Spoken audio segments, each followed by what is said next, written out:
이번 다니엘 말씀 양육은 이제 신약 성경에 대해서 같이 한번 공부하면서 하나님의 은혜의 세계로 빠져드는 시간 되기를 주님의 이름으로 소망합니다.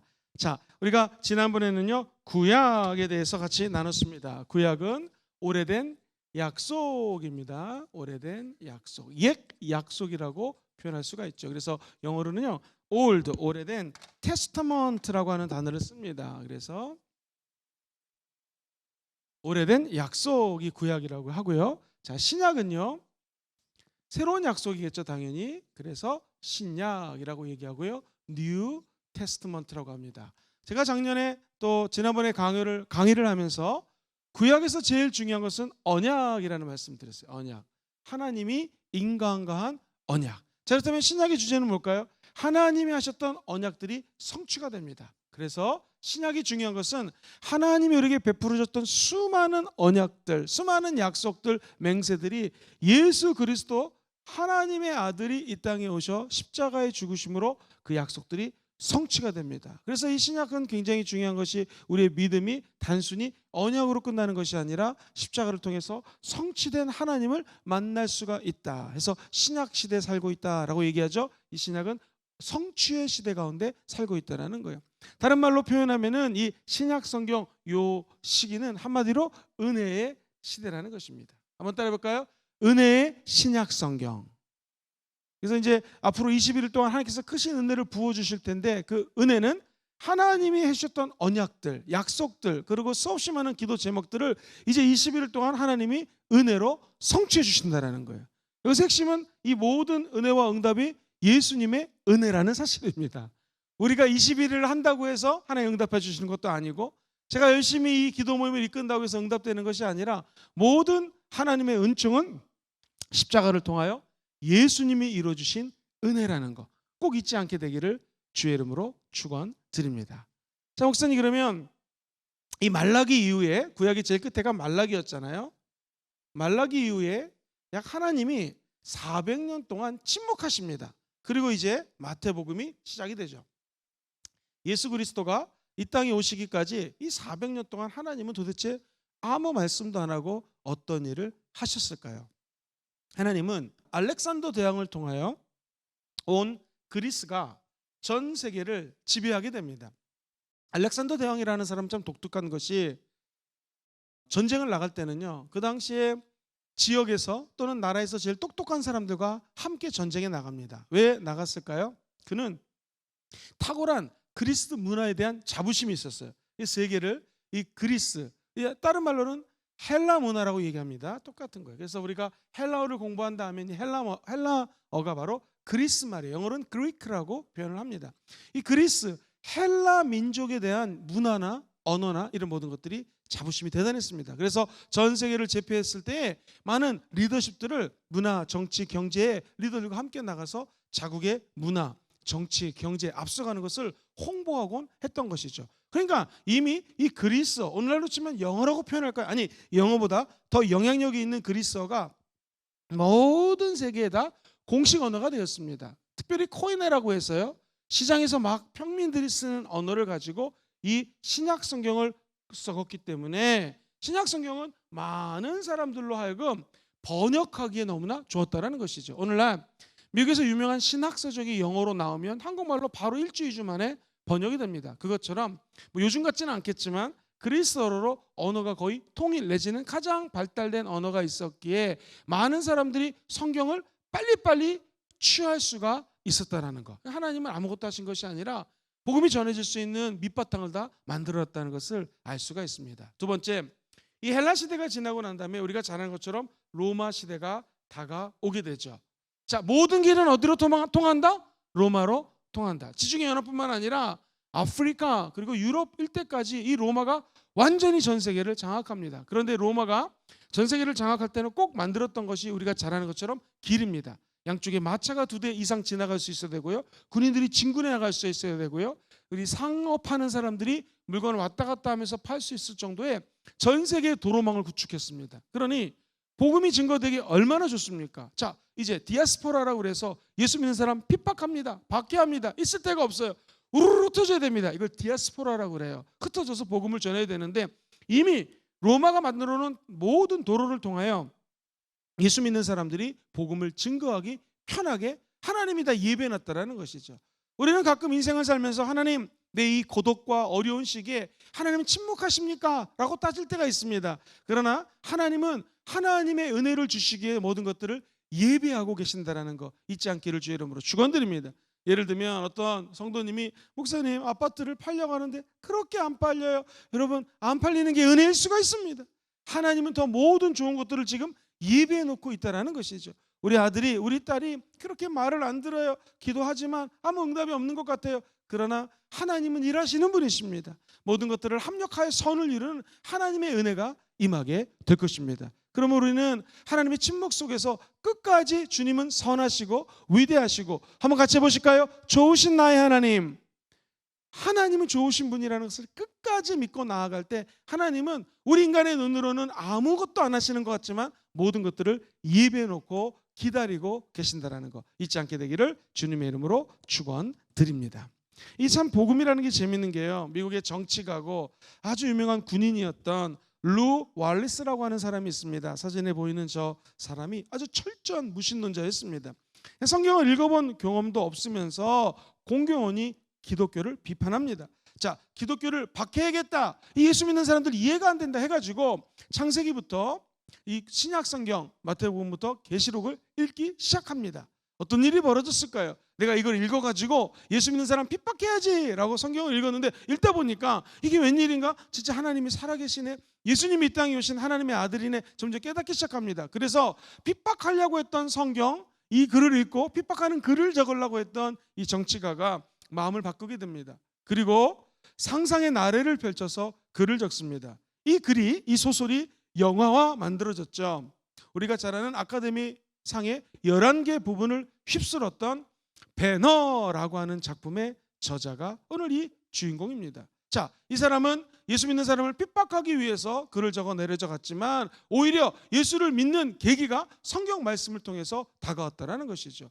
우리가 주님을 사랑한다고 하면서 성경 말씀을 안 읽는 것은요, 이 앞뒤가 안 맞는 것입니다. 하나님을 사랑하면 아멘 해볼까요? 그러면 하나님의 말씀 안에서 진리도 발견해야 되고 우리의 미래도 구상해야 됩니다. 그러므로 우리가 눈을 뜨면 잠시 기도하고 하나님 말씀부터 보는 습관을 가지셔야 됩니다. 감사하게도 순복음 금종교회는 아침마다 하나님 말씀을 보내드리고 있습니다. 한 2장, 3장 짧은 말씀이라도 꼭 하루를 말씀과 함께 시작하시기를 주의 이름으로 축원드립니다.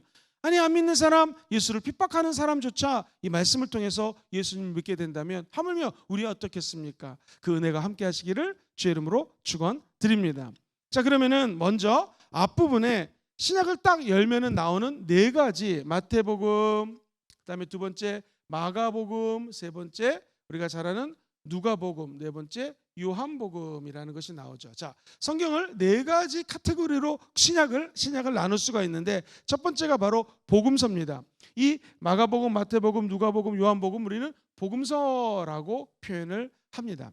그런데 재밌는 것은 마태복음을 중심으로 마가복음과 마태복음은 약 통계학적으로는 90%입니다. 마가하고 마가복음이 90% 일치가 됩니다. 자, 그리고 이 마태복음하고 누가복음은 약 50%가 일치가 됩니다. 이게 뭐냐면은 마태복음, 마가복음이 누가복음 3가지를 같은 눈으로 봤다. 그래서 이것을요 공간복음이라고 표현을 합니다. 마태, 마가, 누가는 저자는 틀립니다. 진짜 예수님의 제자는 누구였습니까? 마태하고 요한이었고, 마가랑 누가는 사실 예수님의 12제자가 아니었습니다.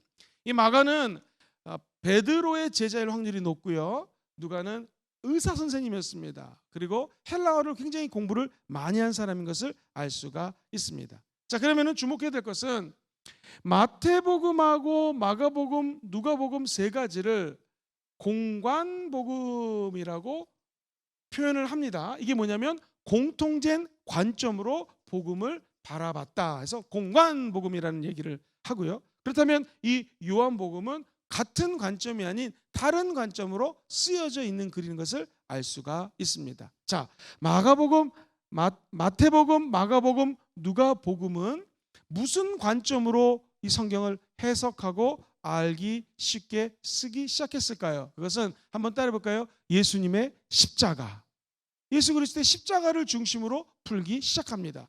또 하나 말씀드렸던 것처럼 마태복음이랑 마가복음은 거의 통계적으로 90%가 일치되지만 이 마가와 마태에 보는 관점이 틀립니다.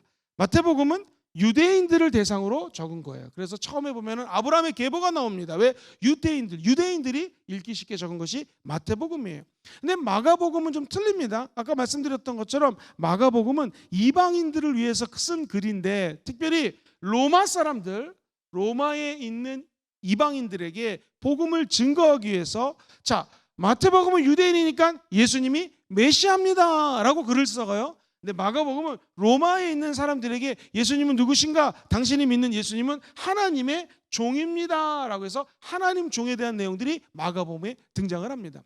자, 누가복음은 또 좀 독특합니다. 의사 선생님, 과학자였다고 그랬죠. 그러니까 그는 굉장히 논리적인 언어를 구사합니다. 또한 이 사람이 유대인이 아니에요. 누가라는 것은 헬라어의 언어지, 누가라는 이름 자체가 유대인의 이름이 아니에요. 마태, 요한 이 이름이 아니에요. 그러니까 누가는 이방인인데 말씀드렸던 것처럼 헬라어를 거의 완벽하게 하고요, 굉장히 고급스러운 헬라어로 누가복음을 적기 시작합니다. 누가복음의 포인트는 무엇인가? 헬라인 대상으로, 헬라인은 문화적으로 모든 것들을 지배하고 있는 그리스 사람들을 대상으로 예수님은 같이 한번 때려볼까요? 인자, 하나님의 아들입니다. 이 땅에 오신 예수 그리스도는 하나님의 아들이 오셔서 소외된 자들, 아픈 사람들, 사회적인 약자들을 구원해 주시고 특별히 여성들에게 사랑을 베푸신 분이 예수님이십니다 라고 얘기하는 것이 누가복음이라는 것이죠. 자, 그렇다면 목사님, 요한복음은 무엇인가? 이 요한복음은 하나님의 아들이 예수님이라고 대상이 유대인, 로마 사람들, 헬라인이 아니라 모든 사람들에게 적어 펼친 글이 요한복음이에요. 자, 그래서 목사님들에게 제가 예수님을 믿었는데 어떤 책부터 읽으면 좋습니까? 그럼 많은 목사님들이 요한복음을 추천합니다. 자, 왜 그럴까요? 이것은 대상이 유대인, 로마 사람들, 헬라 사람들이 아니라 모든 사람들에게 하나님의 아들이 예수님인 것을 밝히는 글이 요한복음이기 때문에 그렇다라는 것이죠. 또 하나 주의해야 될 것은요, 이 공간복음, 세 가지 복음, 아까 제가 말씀드렸던 공통적인 눈, 공통적인 관점으로 쓴 이 공간 복음에서는요, 말씀드렸던 예수 그리스도의 십자가가 주가 됩니다. 그래서 모든 포커스가 여기에 맞춰지게 되죠. 그렇다면 요한복음은 안 그럴까요? 요한복음도 마찬가지입니다. 요한복음 3장 16절 시작. 하나님이 세상을 이처럼 사랑하사 독생자 예수를 주시니 이제 누구든지 그를 믿으면 누구나 다 영생을 얻는다. 모든 사람들이 다 영생을 얻을 수 있는 길이 십자가를 통해서 열려 있다라고 해서 조금 더 독자층이 넓은 계층을 향해서 쓰여진 글이 요한복음이다라는 것을 기억하면 좋을 것 같아요. 특별히 요한복음 14장, 요한복음 17장 이 두 장은 정말 힘들고 어려울 때에 그들은 대신에 자기 이름으로 누르며 읽으면요 그렇게 위로가 됩니다. 한번 기억해 주셨다가 요한복음 14장, 요한복음 17장 읽으면 읽을수록 큰 은혜가 됩니다. 이것은 누구에게나, 만민에게나, 여기 어린이도 좀 나와 있는데요, 어린이들이나 어른들이나 다 은혜를 줄 수 있는 메시지가 요한복음에 담겨져 있다라고 생각하면 거의 틀림이 없습니다. 그러니까 이 네 가지 그 공간복음, 그러니까 세 가지 공간복음과 요한복음을 사복음서라고 우리는 표현을 합니다. 이걸로 끝났을까요? 아닙니다. 이 구약의 역사서가 있듯이 신약에도 역사를 다룬 글이 있어요. 그게 뭘까요? 바로 그 다음에 나오는 사도행전이 역사서입니다. 여러분 갖고 계신 교재 213페이지를 보시면은 잘 기록을 하고 있습니다. 제가 읽어드릴게요. 213페이지에 보시면 역사서, 네, 거기 보시면 213페이지 중간에 글이 있습니다. 예수님의 시작. 예수님의 죽음은 끝인 것처럼 보였지만 오히려 뭐가 됩니까? 시작이 되었습니다. 그분의 죽음을 이기시고 제자들에게 온 세상의 복음을 전파하라고 말씀하셨어요. 성령님의 임재로 교회가 어떻게 됐습니까? 탄생했어요. 교회 시대가 도래됐고 사도행전은 어떤 제자들을 통해서 복음이 전파되었는지, 사람들이 어떻게 복음을 듣고 믿게 되었는지를 보여주는 것이 사도행전입니다. 그래서 이 글을 보면 유대인들, 로마에 있는 이방인들, 헬라인들, 자, 이 사복음서가 그냥 하나의 복음서로 끝나는 것이 아니라 이 복음이 어떻게 해서 이방인들에게 본격적으로 전해졌는지를 두 번째 카테고리 역사서인 사도행전이 위치를 차지하고 있습니다. 그러니까 사도행전의 핵심 포인트는 뭐다? 이 복음은 유대인들에게만 행한 것이 아니라 온 열방을 향하여 그리스도의 복음이 편만하게 증거돼야 된다. 첫째는 유대인이기요 두 번째는 이방인들이기다 하면서 사도행전 10장에 가면은 고넬료라고 하는 사람이 환상 중에서 예수 그리스도 믿는 베드로를 초청하라고 그러죠. 베드로도 환상을 보고 고넬료 집안에 갑니다. 고넬료는 예수 믿지 않는 이방인이에요. 그러나 하나님을 사랑했습니다. 10장부터 드디어 펼쳐지는 것이 이방인들에게 복음이 막 증거되기 시작합니다. 그 한가운데 베드로, 특별히 사도 바울이라고 하는 하나님의 위대한 사람이 그 가운데 있게 된다는 것이죠. 사도 바울은 원래 사울이라고 하는 사람이었는데 그가 예수 믿는 사람들을 핍박하다가 다메섹으로 가는 길에 예수님 만나죠. 그리고 그 사울이 변하여 바울이 되는 사건이 사도행전의 중점 내용입니다. 그리고 바울은 1차 선교여행, 2차 선교여행, 3차 선교여행을 통하여 예수 그리스도의 십자가의 복음을 증거하였고 그는 결국 로마로 끌려가서 죽음을 맞이할 때까지 예수님을 증거했던 위대한 선교사, 위대한 목사님, 예수님 다음으로 하나님의 복음을 사랑했던 뜨거운 종으로 기억을 하고 있습니다. 이 사도행전을 쓴 사람이 누군가? 바로 누가입니다. 그래서 누가하고 사도행전, 누가복음하고 사도행전을 두 책을 누가가 적었는데 이 신약만 따져보면 신약은 몇 권입니까? 구약 39권, 신약 27, 39, 27 외우라고 그랬죠. 이 66권의 책 중에서 27권이 신약인데 신약 중에서 사도 바울이 쓴 글이 엄청나게 많고요. 13권 이상이고요. 그 다음에 예수 그리스도 제자는 아니었지만 누가복음을 적었던 누가라는 의사는 이 누가복음과 사도행전을 적음으로 말미암아 거의 신약의 4분의 1 이상을 차지하는 분량을 이 누가가 적습니다. 그러니까 분량상으로는 엄청나게 많은 글을 적은 사람이 바로 누가다라고 이야기를 할 수가 있습니다.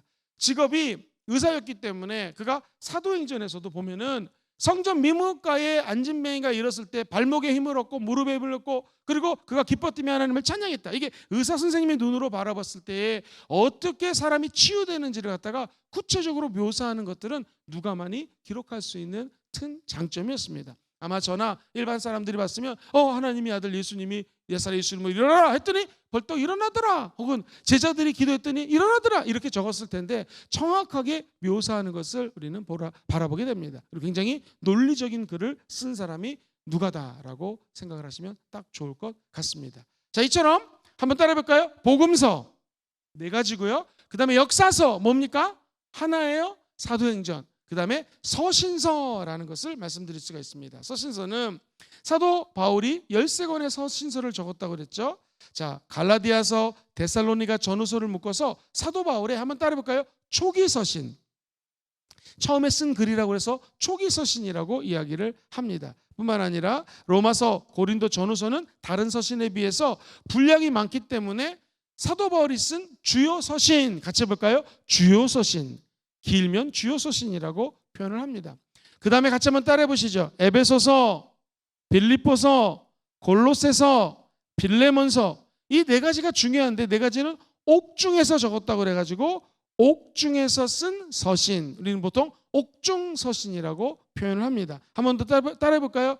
에베소서, 빌립보서, 골로새서, 빌레몬서. 이렇게 4가지를 옥중에서 쓴 글이다 해서 우리는 옥중서신이라고 분리를 합니다. 자, 이 쓰는 연도와 서신끼리는 관계에 따라 성경 속의 순서가 정해졌기보다는 분량에 따라서 또 누가 이 글을 받느냐에 따라서 신약 성경을 정리해놨습니다. 자, 그 다음에는요, 사도 바울이 개인에게 쓴 글이 있어요. 우리가 잘 아는 디모데 전후서는 디모데라고 하는 자기의 영적인 아들에게 쓴 글입니다. 빌레몬서도 역시 개인에게 쓴 글입니다. 이 13권의 책을 우리는 서신서라고 이야기를 합니다. 자, 이 바울 서신뿐만 아니라 이제는 일반 서신이 있습니다. 일반 서신은 무엇인가? 다양한 저자들의 서신을 모아서 통칭하기 때문에 그냥 우리는 이것을 일반 서신이라고 이야기를 합니다. 여러분이 갖고 계시는 교회 214페이지를 보시면은요, 일반 서신서가 적혀져 있죠. 한번 같이 읽어볼까요? 시작. 히브리서, 야고보서, 베드로전서, 베드로후서, 요한일서, 요한이서, 요한삼서, 유다서. 자, 이것을 뭐라고 그래요? 일반 서신이라고 이야기를 합니다. 일반 서신은 무슨 차이인가? 예외 없이 수신자의 이름을 수신자 앞에다가 사도 바울은 씁니다. 고린도전서는 고린도 교회를 향하여 이 글을 씁니다라고 목적을 정해요. 근데 일반 서신서 히브리서 빼고는요, 누구에게 쓰는 글이 없어요. 그러니까 일반적으로 쓴 글이다 해가지고 이것을 일반 서신이라고 얘기해요. 예를 들면 베드로 전서는 사도 베드로가, 유다서는 유다가 보낸 것이라고 나오죠. 그런데 히브리서 경우는 저자가 누군지는 모르지만 서신을 받는 사람들이 히브리 사람들이란 말이죠. 그런데 재미있는 것은 히브리서는 일반 서신과 따로 분리해서 취급하기도 한다. 그러니까 수신자가 없지만 히브리서는 히브리인들에게 정한 거기 때문에 학자들은 따로 분리하기도 한다. 근데 중요한 것은 뭐냐면 일반 서신은 그냥 연이어 나오는 모든 사람들에게 쓴 글을 일반 서신이라고 표현한다라고 생각하면 좋습니다. 자, 마지막으로 정말 중요한 분류가 있습니다. 그것은 같이 한번 따라해 볼까요? 예언서. 중간에 나오는 모든 성경을 서신서, 편지라고 얘기를 한다면 예언서는 무엇입니까? 밤못섬에 정말 90살 이상 갇혀 있었던, 오래 살았던 우레의 자식, 성격이 엄청나게 급했던 사람이었는데 예수 믿고 사랑의 제자가 된 사람, 이름이 누구죠? 요한이라는 사람이 요한 1서, 2서, 3서를 적고 그다음에 요한복음을 적고 무엇보다도 이 예언서 요한계시록을 적습니다. 요한계시록은 무엇인가? 하나님이 보여주신 미래의 모습에 대해서 언급을 하고 있어요. 그래서 예수님의 제자진 한 요한이 미래에 펼쳐질 이야기를 예언적으로 적어나가고 있습니다. 그렇다면 우리는 이렇게 생각할 수가 있습니다. 자, 4가지 성경책 따라해 볼까요? 복음서, 그렇죠? 그 중에 마태, 마가, 누가를 무슨 복음이라고 그래요? 공간 복음이라고 말씀드렸습니다. 그 다음에 역사서가 등장합니다. 사도행전. 그 다음에 중간에 나오는 수없이 많은 서신서들이 있죠. 서신서를 지나 이제 예수 그리스도가 다시 이 땅에 올 것을 준비하라. 이것이 예언서입니다. 그러므로 성경은 저 구약 시대에 예수 그리스도가 메시아로 이 땅에 올 것이라는 첫 번째 언약, 오래된 약속, 언약이 중심이었습니다. 자, 신약은 무엇입니까? 신약은 예수님을 통해서 그 언약이 성취되었다라는 것이죠. 성취된 예수님은 특별히 요한계시록 말씀을 통하여 이제 십자가로 죽고 부활하신 그분이 승천하셔서 하나님 보좌 우편에 앉아 계시다가 다시 이 땅에 온다라는 것이죠. 이것을 한번 같이 따라해 보시죠. 재림. 이 재림입니다. 그러니까 진짜 좋은 교회는 재림에 대한 설교를 합니다. 예수님이 다시 이 땅에 오시는 거 믿으시면 아멘 해볼까요? 그게 재림이거든요. 많은 사람들이 이 재림에 대해서 얘기를 안 해요. 잘못하면 이단으로 빠질 수 있기 때문에 그렇습니다. 또 한 가지, 재림과 맞물려서 신약에 흐르는 내용은 무엇입니까? 예수 믿으면 천국 가고 믿지 않으면 지옥 간다라는 거예요. 근데 오늘날 TV나 뭐 CTS도 그렇고 여러 가지 TV를 봐도 목사님들이 이 천국 설교, 지옥 설교 많이 안 합니다. 근데 진짜 좋은 목사님은 재림, 예수 믿으면 천국 가는 거, 예수 안 믿으면 지옥 가는 거, 이 원초적인 복음 사실 전해야 됩니다. 순복음이라고 하는 교단은 예수 그리스도 믿으면 중생, 영원히 죽지 않는 영생을 얻는다라는 중생의 복음을 강조합니다. 뿐만 아니라 순복음에서 강조하는 것은 예수님이 십자가, 예수님이 이 땅에 오셔서 언약을 성취하셨는데 그 언약 성취 중에 하나가 저가 채찍에 맞음으로 나음을 입었다. 예수님이 채찍에 맞음으로 저와 여러분들이 치유가 되었습니다. 예수님은 우리를 치유해 주시기 오신 치료자십니다. 고치시는 예수님이 오늘 이 가운데 함께 계십니다. 우리가 믿는 것은 예수님이 우리를 육체만 치료하는 것이 아니라 내 마음의 깊은 상처까지도 치료하는 것을 믿게 되기를 주의 이름으로 축원드립니다. 뿐만 아니라 예수님은 이 땅에 오셔서 저와 여러분들에게 이 마지막 때 살 수 있는 능력을 주세요. 그분이 누구신가? 한번 같이 해보시죠. 성령님. 지금 신약 시대를 지나 지금 이 시대는 바로 성령의 시대입니다. 성령님이 우리에게 임하시면 예수님이 재림이 하신다? 두려울 것이 없습니다. 왜냐하면 성경에 5처녀는 기름을 준비했고 5처녀는 기름 안 준비했잖아요. 그런데 기름 준비하는 것은 뭐예요? 성령의 기름 부심을 상징적으로 의미합니다. 성령이 임하면 저와 여러분들에게 성령의 기름 부심이 임한다라는 것이죠.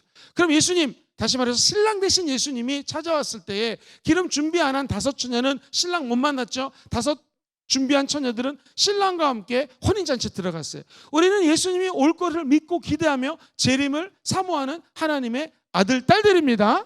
예수님의 신부들이십니다. 순결한 신부로 성장하셔서 성숙하시고 신랑 되신 예수를 만나게 되기를 주의 이름으로 축원드립니다. 근데 그 성장, 성숙, 양적으로 성장되고 질적으로 성숙해지는 거, 이게 도대체 어떻게 인간의 힘으로 할 수 있냐 이거예요. 안 됩니다. 오직 성령이 임해야 돼요. 왜냐하면 성령이 임하면 우리에게 말씀을 깨닫게 하십니다.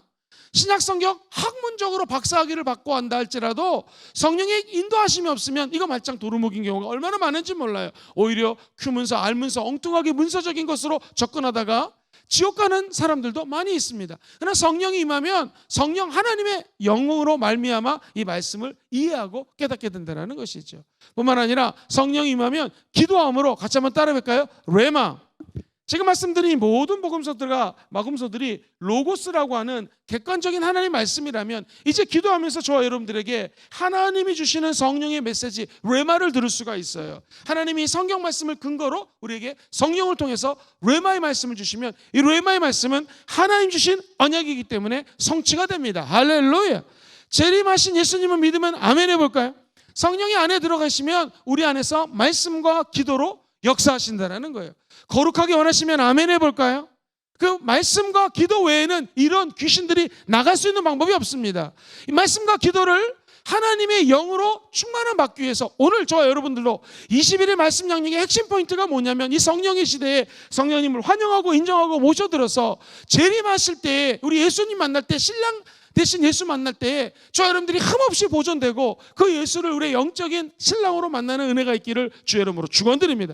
당연히 이런 자들에게는 하나님이 복을 주시죠. 왜 복을 안 주겠습니까? 아버지 말씀을 따라 기도하고 영광 돌리는 자들에게는 복을 받게 돼 있어요. 그것을 사람들은 세속적으로 뭐 예수 믿으면 복 받는다. 맞습니다. 예수 믿으면 복 받습니다. 특별히 하나님의 자녀는요 성령의 말하게 하심을 따라 말하고 기도하면 응답을 받게 되어 있습니다. 그 이유는 우리가 하나님의 자녀이기 때문이시죠. 누가 확증합니까? 우리 안에 계신 성령님이 확증한다는 거예요. 그래서 바라기는 단의 말씀 21일 동안 신약 성경에 대해서 말씀 나눌 때에 성령님이 주시는 레마를 받게 되기를 주의 이름으로 축원드립니다.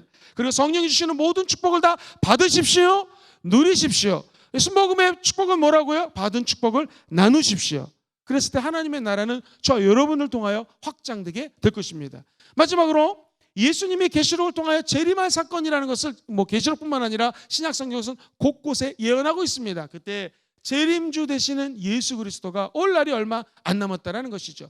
또 하나 중요한 건 무엇입니까? 그렇기 때문에 저와 여러분들이 이 하나님의 말씀, 신약 말씀을 특별히 더 연구하고 잘 알아야 됩니다. 왜 그럴까요?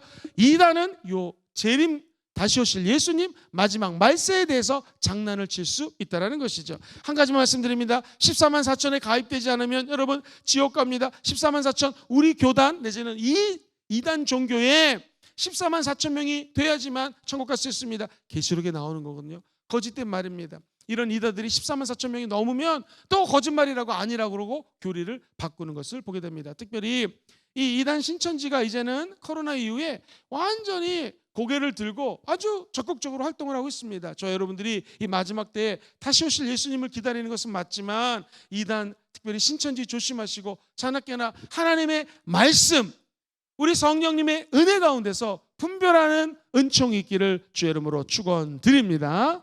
오늘은 신약을 개론적으로 말씀드렸습니다. 같이 한번 따라해 볼까요? 역사서 그 다음에 뭐였어요? 역사서 전에가 뭐였습니까? 복음서 4개였죠. 두 번째 뭐였어요? 역사서 사도행전이었습니다. 세 번째 따라해 보세요. 서신서 교회들로 보내는 서신이 있었고 개인에게 보이는 서신이 있었고 일반 서신서가 있었습니다. 네 번째 한번 같이 해볼까요? 예언서. 이 네 가지 카테고리로 기록되어 있다라고 생각하시면 좋습니다. 저는 어떻게 강의할 것인가?